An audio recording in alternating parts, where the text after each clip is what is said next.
What's going on? This is your man John Fortune, your host of the Frustrated Fan Sports Show. And today I'm back out the lab. I had to go back into the lab because once I completed my evaluations, I went out and started looking at other people's evaluations to see how closely they matched up to mine. There were a lot of things that I recognized and noticed that a lot of people didn't agree with certain things, and there were a lot of stuff that I was blown away that people said about certain players, and I was like, is this what they really saw?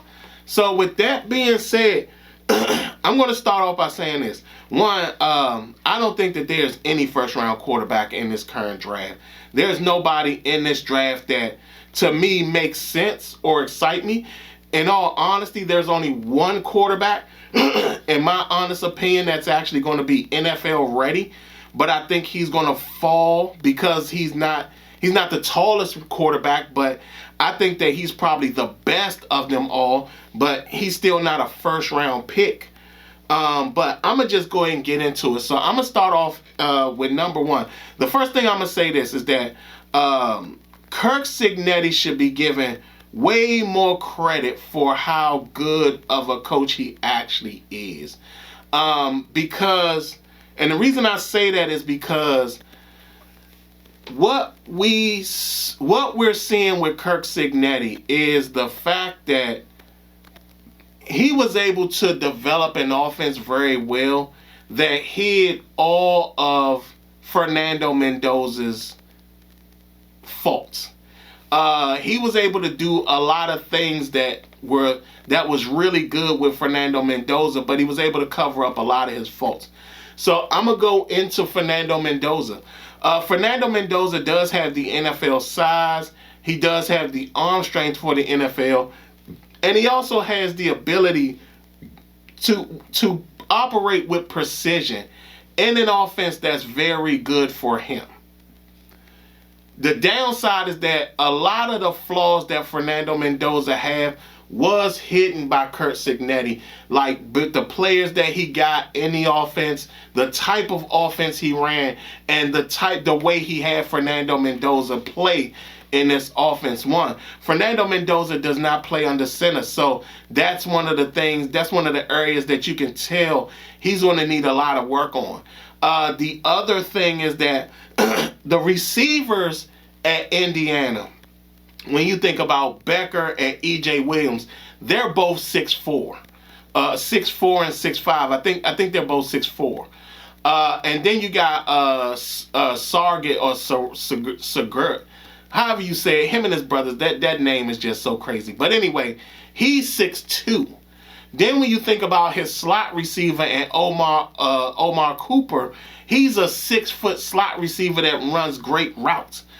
Kirk Cignetti did a fantastic job with recruiting players to fit in this offense to make Fernando Mendoza look better than he is. Fernando Mendoza still has the issue of overthrowing receivers. Like, if you pay attention to the film when it comes to Fernando Mendoza, his receivers are 6'4", and they still have to outstretch to grab a catch from Fernando Mendoza, which means his ability to overthrow guys is still there. Another thing is that when he gets pressure, he gets very weird in the pocket. He doesn't play strong in the pocket when he's sitting up there and dealing with getting pressure on him. He becomes super inaccurate when he gets outside the pocket. An example of that is, E.J. Williams was on the sidelines and had to outstretch on the sidelines and try his best to keep one foot in just so he can catch the football. So with that, Fernando Mendoza, I know a lot of people like him. I personally don't understand why they like him, but they seem to like him. And to me, the Raiders should not take Fernando Mendoza in the first round. Nobody should take Fernando Mendoza in the first round unless you already have an established quarterback in place. Which means that, let's just say, let's say like the Bengals or something like Seattle or something like the Rams. A quarterback that may be on his way out eventually or going somewhere else, and you just happen to have Mendoza there. Because he's going to have to learn the offense.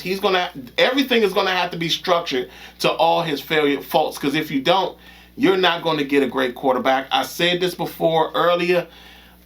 Fernando Mendoza will be good or great based on everything around him being good or great. Because him by himself, he's not the type of guy that's going to lead a team to victory without everybody around him being special. Next is Ty Simpson. Now, Ty Simpson is one of those guys that the board has kind of gotten to a point at where I think that what he did with Michael Penix, he feels that he can do with any quarterback. And he's finding out that that's not the case with a lot of guys. Ty Simpson is a good example of this. Ty Simpson is one of those guys that he can throw the ball. He does have some level of accuracy, but he has times where he's very inaccurate. He's a guy that he tries his best to stay in rhythm, but there are times where for him, any type of offbeat, then he's not going to be great. He also does this thing where he stares down his receivers a lot, which is something that I think a lot of people don't really like about him. But he does stare down his receivers. And there are times where he gets stuck on one read, which I don't understand why he does it, especially when you have a guy like Ryan Williams and Jermaine Bernard as your wide receivers. He just somehow, some way gets stuck on certain receivers, and he doesn't maximize what he's trying to do with the receivers. There was a lot of times where I thought that people blamed the receivers in dropping the ball more than they should have been, because there were times where Ty Simpson was clearly supposed to throw the ball, and instead of throwing the ball, he just ran, and he had an opportunity to throw the ball. I understand that he got injured and they're talking about that, but there was still moments in time where he should have been able to throw the ball and deliver a pass accurately, and he chose not to. Instead, he chose to run. So with that, he doesn't have the pocket awareness that you want in a quarterback like himself, because there were times where he had a good pocket and he still felt the need to run. So again, Ty Simpson, I wouldn't take him in the first round. I don't understand people's love of this guy, but I just don't see him as a first rounder. Next is Garrett Nussmeier, quarterback out of LSU. Looking at his game, he's Captain Dink and Dunk. Like, everything that was going on was short, intermediate, all those type of passes. You saw him throw deep here and there, but not as often as you would want him to. He did not help the LSU receivers this year, because they were waiting for him to throw the ball a lot. And what he did was, instead of throwing the ball deep, he threw it short. That was like his favorite thing. Even when Mason Taylor was there, his favorite target was Mason Taylor, and he loves throwing the ball short. So I'm assuming that any team that would take him has to have a West Coast system, because he doesn't seem like he's comfortable throwing it deep.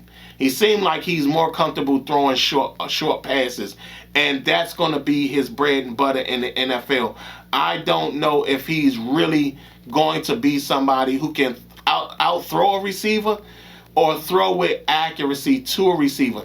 He can throw them open, which is actually good. I did see a couple games where he actually threw receivers open, but I don't see how well he's going to play in the long run. So with that, Garrett Nussmeier, a great intermediate passer, I don't think that he's really comfortable when it comes to throwing the ball deep. Next is Carson Beck. If there's ever a quarterback comp that you can think of for Carson Beck, this guy he's like his complete doppelganger. Carson Beck is the complete doppelganger of Kirk Cousins. I mean, everything he does, the way he plays, the way he throws, the mistake towards the end of the game, it all screams and reads Kirk Cousins. This Carson Beck is Kirk Cousins 2.0. I mean, there is nothing getting around it. I mean, he sits up there. He looks great in most offenses. If the offensive line is not right, he's going to have problems and things like that. But he will make you feel like he's the next coming. He will make you feel like he's the perfect quarterback in your system. And then when he gets that moment, he will let you down. We've seen this in multiple games with Carson Beck. We've seen him sit up there and start off stellar, have a great game all throughout the game, and then at the end of the game will throw that key interception, will have that key fumble, will sit up there and throw and miss a pass, and then the game is over. That's Carson Beck in the nutshell.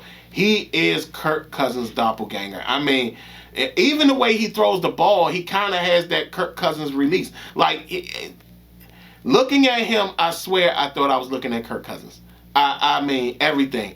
Even in the national championship game where he sits up there and he's throwing the ball, and I said, man, before he threw the interception, I said, I bet he throws the interception. And sure enough, right on time, he threw it. Carson Beck is one of those guys. He's Kirk Cousins 2.0. Like, it's no getting around it. Like I said, he's Kirk Cousins' doppelganger. And again, if you want a quarterback that can get you wins, he'll definitely do it, but he'll also be the reason that you lose. So that's my thought on Kirk Cousins. The next guy I got is Drew Aller. If up and down, if the seesaw had a name, it would be Drew Aller. Drew Aller is so up and, like, you know how you have some quarterbacks that their up and down happens game to game. Drew Aller's up and down happens almost quarter to quarter, play to play. Like, Drew Aller will go out there and you'll see him in the first quarter and you like, oh my goodness. He got 100-something yards. He done thrown 2 touchdowns. Oh man, he's looking stellar. Then he'll come in the second quarter and it's like, whoa, bro, what is going on? Like, you just threw a pick, you just had a fumble, and somehow, some way, you missed a wide open receiver. What is going on now? Then he'll come back in the third and he'll throw another touchdown. He'll catch all the receivers right in stride. And he'll look like, that was just a slip up. And then he'll go in the fourth quarter and find a way to just be disastrous in the fourth quarter. I've never seen a seesaw type of quarterback, quarter by quarter, play by play, than Drew Aller. I remember everybody was talking about him way before he was ready to come out. And every time you watch him play, you just get this feeling that, here we go again. Will he make the mistake that we don't need him to make? And we saw that a lot. He's also part of the reason why the running back like Nick Singleton can't really get off like he needs to, because, because Drew Aller has those moments when he's so up and down that he makes it hard for other players to really get their opportunities because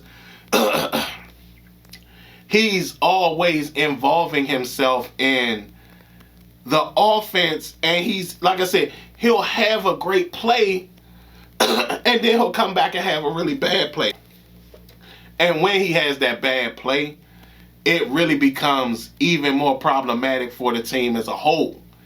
So with that, Drew Aller, he's one of those guys that he could probably be a great backup quarterback as time goes on, but he's so up and down, and it's so up and down per quarter that per play that I don't know, man. I don't even know. He kind of, if you're going to think about a guy, like because he's not like, I can't even think of somebody that's like him, because like I said, I haven't seen guys like this where they're like stellar at one point and then the switch just flips off and then that's pretty much it. So Drew Aller, again, he has NFL size. He has an arm. He can show some accuracy, but then he shows so much inaccuracy that it bothers you. Like, it's like, is he accurate? Is he inaccurate? I don't know. It's crazy, but yeah, Drew Aller, Mr. Seesaw. The next guy I'm gonna talk about is Taylor Green.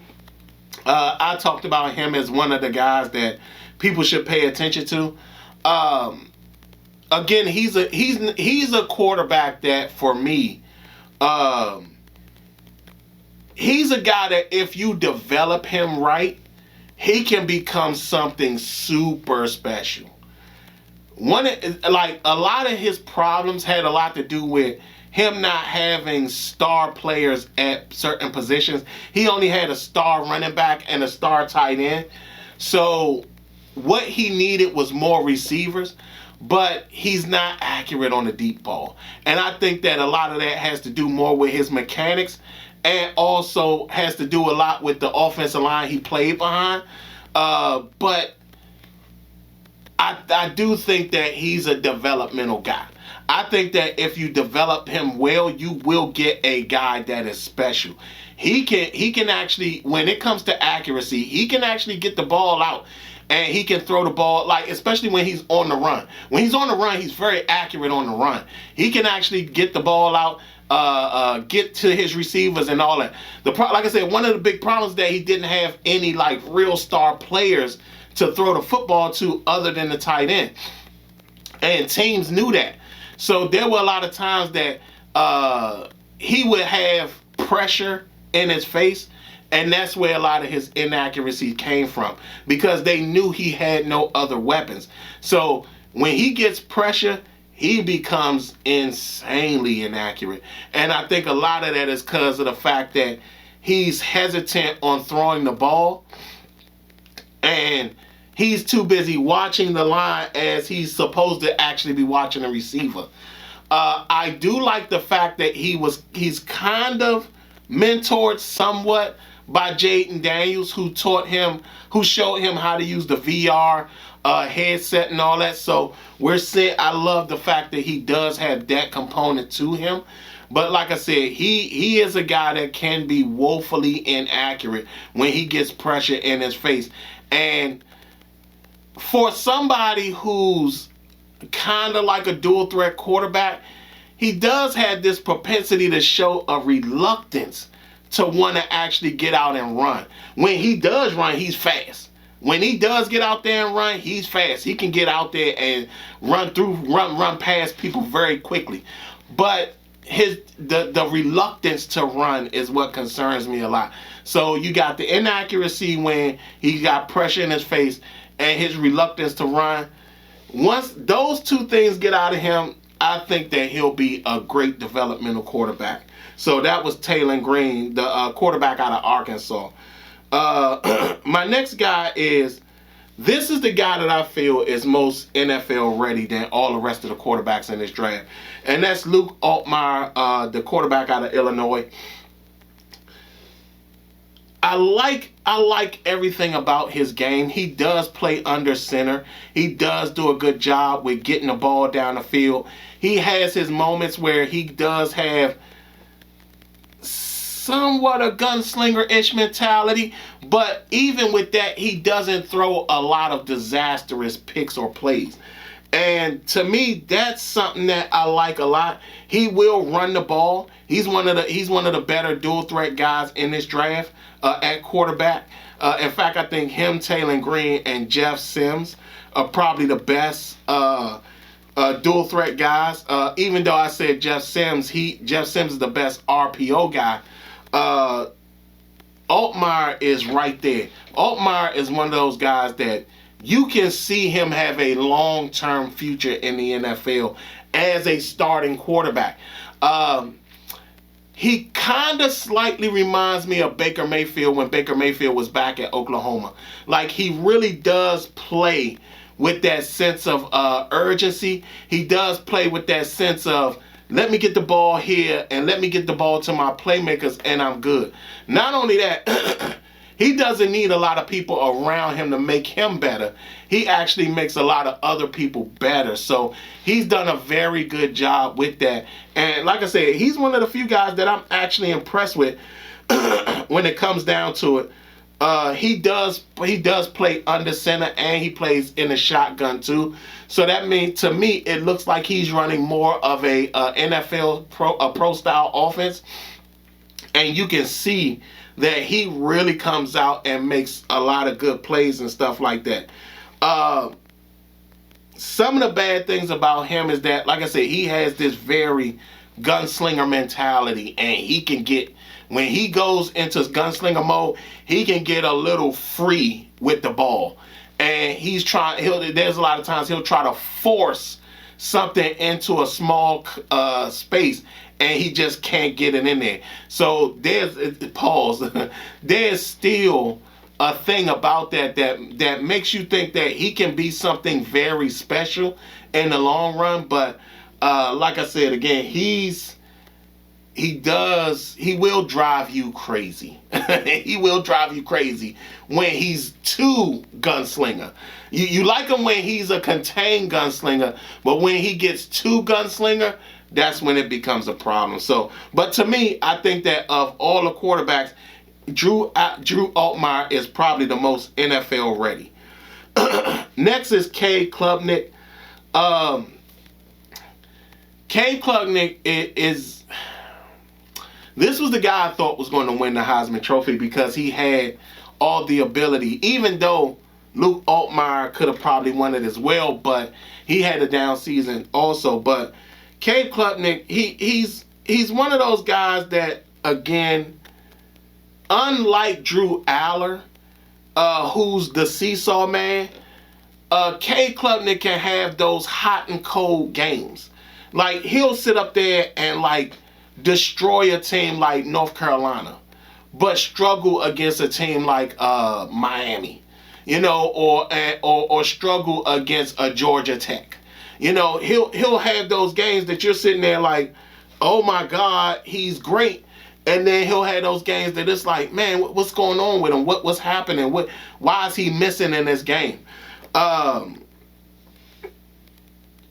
He does have this thing where he likes to force passes for no reason at all. Like, there's times where he'll have a guy completely open, and instead of going after the guy that's open, he'll go to the guy that's like completely covered.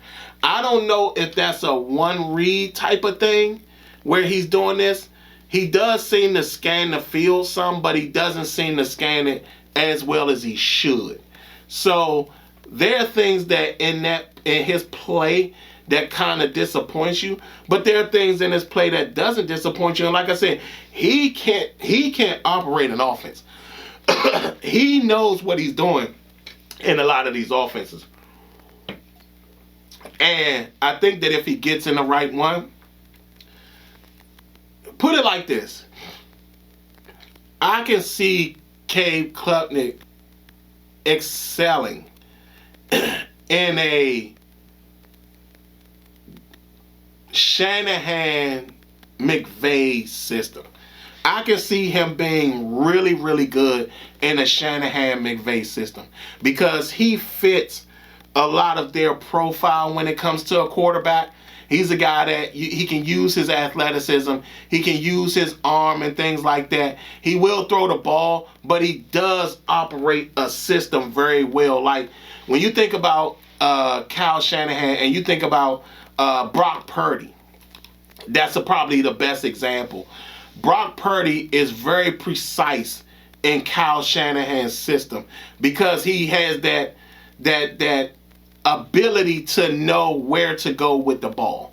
That's the same thing with Cade Klubnik. He knows where to go with the ball in the system he's in. It's just that there's those moments where I'm not certain what it is.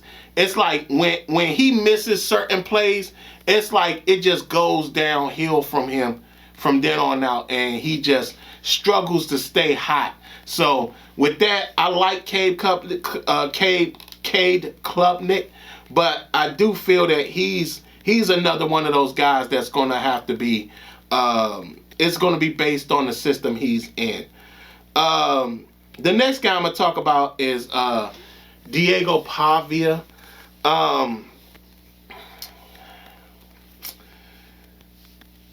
He really, I'm giving so many comparisons, but he really reminds me of Johnny Manziel when he was playing, when Johnny Manziel was in college, and he really does have that thing where he will get out the pocket.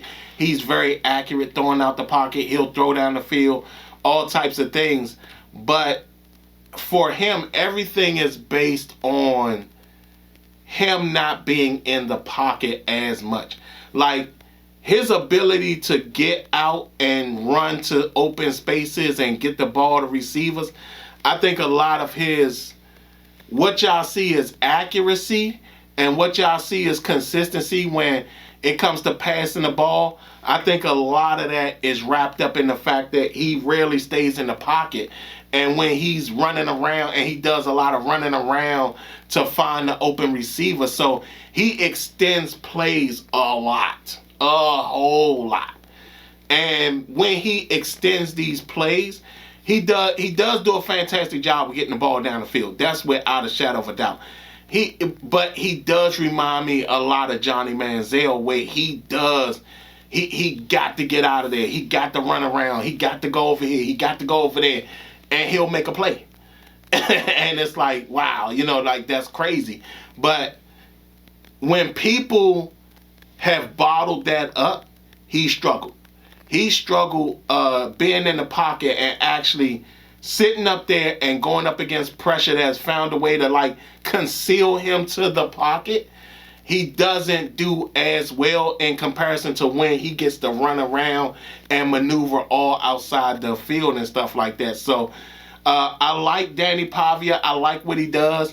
I think he will be a fantastic backup quarterback that could come in and be one of those guys that can give you about 4 or 5 games, and then you put him right back on the bench. But he's one of those guys that is special. Like, he's very entertaining as a quarterback. Like, he brings the excitement. He brings the entertainment. He brings the fun in football. So, with that, those are my guys that I'm talking about in the upcoming NFL draft. Again, I'll say it again. I don't think any of these guys are number one, first-round pick quarterbacks. I do feel that a lot of people look at Fernando Mendoza and aren't paying attention to the offense that was developed in Indiana that hid a lot of his flaws. But I really don't understand the push to draft guys early in the first round when their skill doesn't match what their play is going to be in the future, and especially with next year's draft. Next year's draft is going to have a lot of elite level quarterbacking in that draft. And the fact that to run the risk of taking a guy in this draft and possibly miss out on a guy in the next draft, even though some people would be like, John, you just said that they're all backups. Yeah, but you already got your current group of backups. You already got your current group of players. If it was me and I was in the front office of the Raiders, I would sit up there and I wouldn't take Fernando Mendoza in the first round. I would go get me some offensive linemen, and then I would sit up there and make a trade with the 49ers and get Mac Jones.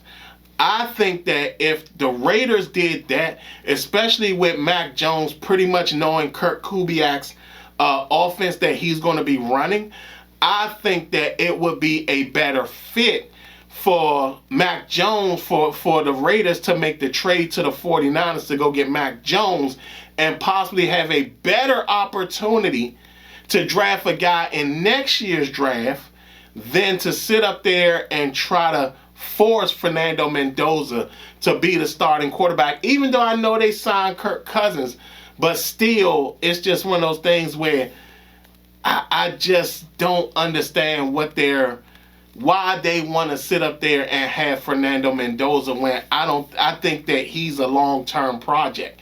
I don't think that he'll be ready year one in the NFL.